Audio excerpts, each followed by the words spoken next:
Alright. A couple months ago, I had reviewed for your greatest pleasure the excellent AGON AG271FZ from AOC, and why it was my favorite gaming monitor. It is an absolute logic sequel to see what AOC has been cooking under its hat for our second quarter 2019 and review its latest flagship gaming monitor, 27-inch of pure pleasure, 141st refresh rate, 1 millisecond response rate, HDR FreeSync 2, and an unapologetic gamer-obsessed approach. I give you the AOC AG273QCX. Oh, that's painful to say. Can they just come up with like, hey, it's a 27-inch curved screen, that's what we're gonna call it, 27-inch curved screen. No, it has to be called AOC AG273QCX. Come on.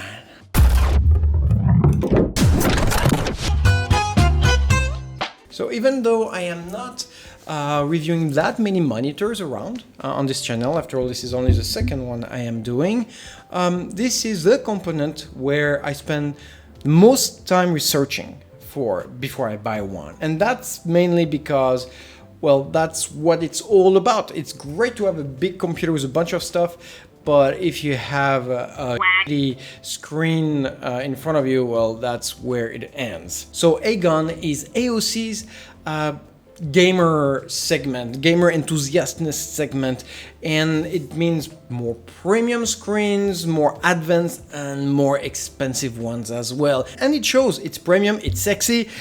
But let's start with the basics. The AG273QCX comes with the best panel money can buy, a 27-inch SVA display, HDR FreeSync 2 screen, and a 1800 R curve, and that's only like how deep the 1800 shows how deep the curve of the screen is. It supports up to 144 Hz refresh rate, and that's where most of your money goes, and that's where most of your money should go. And unlike older panels, an SVA means better colors, better contrast ratio, darker blacks, wider whites, etc. It also features HDR or high dynamic range, and that means a better treatment of light and more lifelike motion and scenery on your screen, and that's great. The only problem with HDR is that coupled with a 400 nits bright, it might not have all the luminance range that really shows off what HDR can do. I mean, that is a lot of shine, it's a lot of bright, but when it comes to HDR,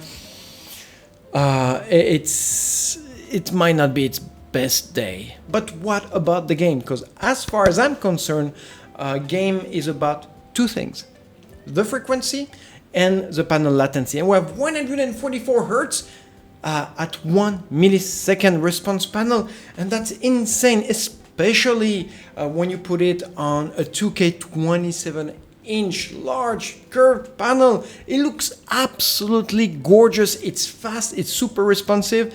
I've tested the panel on different games, of course, both on OpenGL or Vulkan engines, and the result was absolutely crazy. I managed to have anywhere between 3 to 6 millisecond response rate on very demanding games, and on such a panel it is a revelation. It is bright, it is crisp, it is smooth, no tearing, and it is incredibly fast. In short, this is not your everyday monitor. It was meant for gamers and professional gamers in particular. It also comes with an excellent FreeSync 2, and if you remember a few months ago, NVIDIA did decide to support FreeSync through its NVIDIA video cards. So basically, if you are an NVIDIA or an AMD video card owner, you should feel right at home. Moving on, we have a razor thin 7.5mm top and side bezel, which really complement that beautiful curved panel. But I notice a rather annoying and large 20mm bottom bezel, which really makes it fat. I know there is this Agon red logo right there, but it's just so fat. I mean, it could have been just 15mm. I hope that in the future they'll lose a bit of waistline right there. We have a twin on-screen display control, one placed in the center of our screen, presented as a small practical joystick. It's very cool, very nice, very high quality with a red backlit on it. I really like it, but you'll probably never really use it because we have a remote wire controller which gives us direct access to the screen main features through large programmable big fat buttons. This version is definitely more refined. It looks so much nicer than the original one who came in the previous generation of that screen. As a gamer, it's kind of a lifesaver when you're like trying to get your shit together and you're gaming. Having the remote control right there fixes everything right away. As in the previous AOC I have reviewed, the base and the support frame are made of solid sanded aluminum, and it gives that robust heavy duty feel I was talking about. There's a 4.3 inch of height adjustment along with 30 degrees swivel to each side, 21.5 degrees back tilt and 3.5 degrees forward. And as usual with AOC, every movement feels smooth and right where it should be. It's very comfortable, it's solid, yet it slides around. It's all butter. It's butter smooth all around. Alright, so on the previous model of AOC Agon screens, we used to have a position tracker on the main column as well as a degree marker on the base of our screen, and nowhere to be seen here. And it's quite important for gamers, especially when they're moving from venue to venue or game center to game center and playing on AOC screens. So something I'd like to see back in the future. I also want to mark, and here I'm really nitpicking, ergonomically there's this very nice handle looking thing. It is not a handle. I would not try to carry the monitor through this because the panel is much heavier than any other component, so if you do, it'll unbalance the whole component and might fall on the face of our curved beautiful panel. And again, curved panel are extremely fragile, much more than flat panels, so I wouldn't carry it through that handle looking thing because it's not a handle. Alright, so I/O and connector wise there is a lot to cover. Starting with the USBs, we have a 4 or 5 gigabit 3.1 generation USB connectors right here.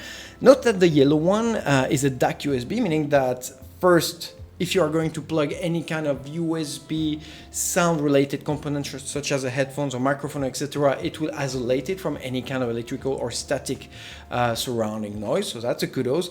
And secondly, it's also a fast charging plug, so if you have your phone lying around, you can fast charge it through this current plug. And again, talking about being gaming obsessed, we have audio mic and line-in input on both sides of our monitor for an improved access. Again, loving it, and kudos to AOC for this. It will not escape you that we do have a VGA input, but more seriously, we also have two second generation HDMI ports as well as two 1.4 display ports, a total of 5 independent video source on one single display. Say what? Alright, so the back of our screen looks so much better than in the previous screens. I'll start with this beautiful Agon logo who's throning right on top of that large and bright LED ring, which by the way is an addressable LED, so you'll be able to adjust the different color effect through the menu of your screen. And around that ring we have two symbolic 5-watt speakers, a little bit better than the ones we've seen in other AOC monitors, which were only 3 watts, but still, as I said, very symbolic, not much for gaming, but more for or useful for troubleshooting. And for the rest, well, nothing very surprising. It's an SVA panel, meaning amazing colors, very crisp, really pops out of the screen right away, much more than on a TN or an IPS panel. And as angle views go, put aside that of course it is a curved screen, which really takes away as a necessity to talk about angle views, some would say, but again, the SVA is so much better than TN or IPS screens when it comes to angle views, so that's something to keep in mind, even if you buy an SVA flat panel where it's much more obvious. Now, in conclusion, this screen I'm not going to say its full name, it's annoying, it's here. I'll put it right there. This is the full name of that screen. Will cost you about $500 before taxes. And it's not your cheapest option, for sure, in terms of gaming monitor. But it's really such an improvement coming from AOC, looking at where they were just a year ago to where they are today. What we're getting here should really shake the entire competition. I think that this is worth every single penny, and a great example of what you can do with an SVA panel in a gaming-centric product. So great evolution for AOC, but also for the gaming industry as a whole. All right.